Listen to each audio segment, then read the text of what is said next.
আসসালামু আলাইকুম। নতুন আরেকটি ব্লগে আপনাদের সবাইকে স্বাগতম। ঘুরছি কারণ আমি একটু আলো খুঁজছি, ঘরে লাইট দেই নাই, ভাবলাম ন্যাচারাল আলোতে কেমন লাগে, সে কারণে এরকম ঘুরছি।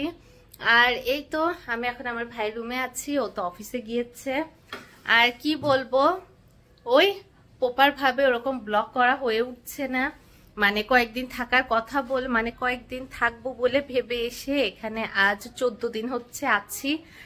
তো এই আসার পর এসেছিলাম তো একটা উদ্দেশ্যে, লাইটটা দিতেই হবে, অন্ধকার লাগছে। লাইট দেওয়ার বদলে ফ্যান দিয়ে দিচ্ছি। তো এটাই, ওনাতে কোনো পিন লাগাই নাই, সে কারণে এরকম ফুলে থাকে খুলে থাকে। তো যাই হোক, তো একটু বসেই কথা বলি, চেয়ারটাতে বসে কথা বলি। আর ওইদিকে হচ্ছে জাইব সোনা টিভি দেখছে, ও টিভির আওয়াজও আসতে পারে।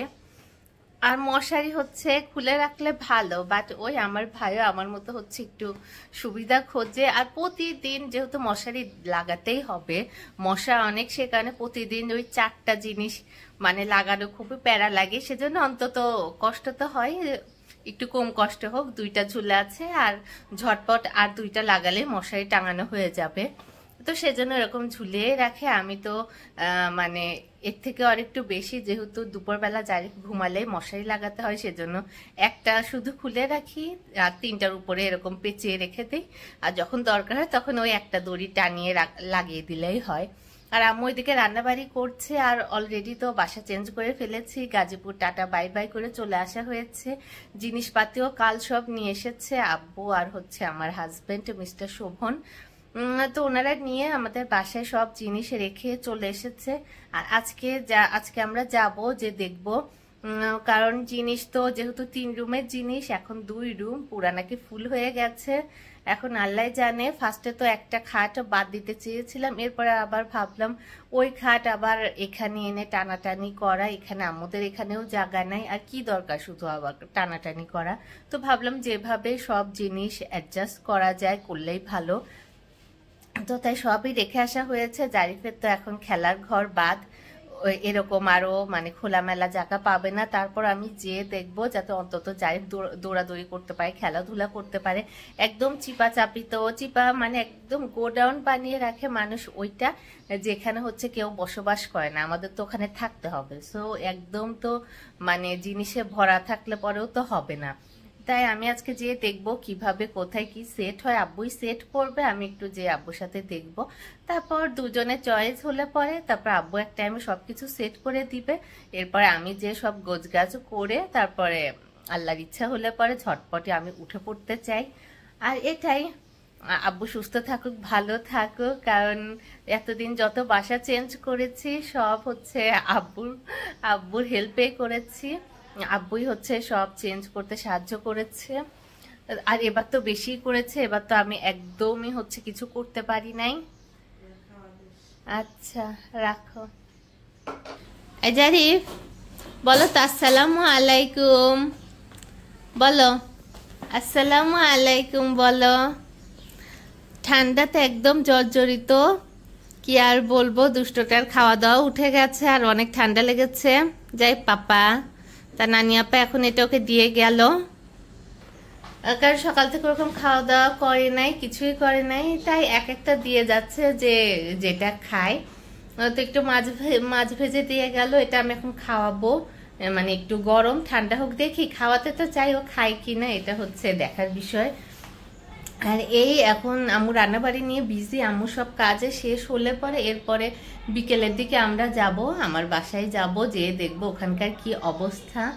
আর এটাই ভেবে এসেছিলাম যে এখানে আসবো 2 দিন থেকে, মানে বাসাটা অ্যাডভান্স করে রেখে এরপরে আবার আমি গাজীপুর চলে যাব, তারপর সব প্যাকিং করে একসাথে আসব।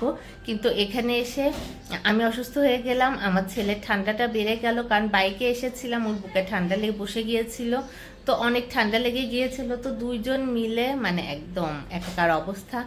আর বাচ্চার মা যতই হোক দূর থেকে অনেকের লাগেই যে সবাই খাওয়া দাওয়া করে, আমি কেন খাওয়া দাওয়া করি না। মানে একটু অসুস্থ বলতে একটু দুর্বল হয়ে গিয়েছিলাম, একটু অজ্ঞান হয়ে গিয়েছিলাম। মানে প্রতি বছর একটু আমার মনে হয় যে একটু অজ্ঞান হয়ে আমার শরীর হয়তো একটু চার্জ নেয়, রিচার্জ হয়, আমার এমনই লাগে, প্রতি বছর একটু হই।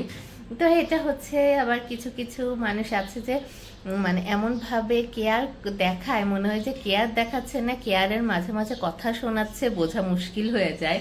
তো এই হচ্ছে অবস্থা। আর এই অসুস্থ হয়ে একটা জিনিস ফিল করলাম যে মেয়েরা অসুস্থ হলে বা বাড়ির বউরা অসুস্থ হলে ভাই অসুস্থতার কথা বলতে হয় না, মানে ছোট্ট একটা উইকনেসের কথা বললে পরে মনে হয় যে হাজার অসুখে হয়তো আমি জর্জরিত, মানে একটা অসুস্থ মেয়ে বা অসুস্থ বউ এই কোয়ালিটির একটা ফিলিংস চলে আসে। তো আমার একটা বান্ধবী আছে, ও হচ্ছে একটু মানে ওরও মানে অবশ্যই মানুষ যেহেতু মেশিন তো না, অসুখ বিসুখ তো লেগেই থাকবে। ও একটু অসুস্থ হলে পরে মানে এটাই ওর মানে শ্বশুর বাড়িতে হচ্ছে ও এরকম একটা পার্সন হয়ে গেছে যে ও একটা মানে অসুস্থ বউ, সবসময় অসুস্থই থাকে। তো এই হচ্ছে ব্যাপার। তো কি আর বলবো, তেমন কিছু না, বাচ্চার পিছনে দৌড়ায়, ঘরের কাজ সব মিলে। ওই যে আমার ব্লগ দেখলে সবাই তো জানবে আমি কিন্তু রান্না বাড়ি করি, কিন্তু ওই টাইম মতো খাওয়া হয়ে ওঠে না। আর বাচ্চারা যখন অসুস্থ হয় মাকেই বেশি জ্বালায়। এমনি তো মা বাচ্চাকে নিয়ে যখন বাচ্চা সুস্থ থাকে বিজি থাকেই, তারপর তখন নিজের জন্য টাইম পাওয়া যায়, কিন্তু বাচ্চা যখন অসুস্থ থাকে তখন নিজের জন্য একদমই টাইম পাওয়া যায় না। বাচ্চা সবসময় খুঁতখুত করে, কারো কাছে যায় না, মার কাছে থাকে। তো তখন বাচ্চা টেক কেয়ার করতে যেয়ে মাও একটু অসুস্থ হয়ে যায়। তো এই হচ্ছে অবস্থা। তাহলে ঠিক আছে, এখন ঝটপট যাই, যদি কিছু খাই ওকে একটু খাইয়ে দেই, ওকে গোসল করিয়ে দেই, ওর কাজটা করি, ও একটু ঘুম পেরে নিক, দুপুরবেলা একটু ঘুমিয়ে নিক। এরপর বিকেলের দিকে আমরা, আল্লাহর যদি ইচ্ছা হয়, সব যদি ঠিক থাকে, তাহলে আমরা যাচ্ছি, আমার বাসাটা দেখতে যাচ্ছি। তারপর জিনিসপাতি কিভাবে কি করছে ওগুলা দেখবো। তাহলে ঠিক আছে। আর ওইদিকে আম্মু রান্নাবাড়ি করছে, আম্মুর কাজও ঝটপট শেষ করছে।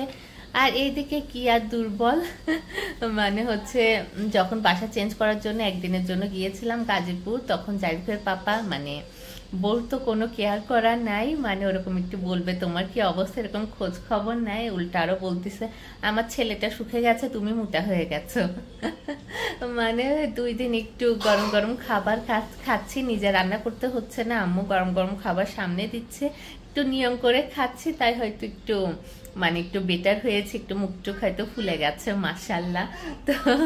তো ঠিক আছে, এখন যাই, ওইদিকে যাই।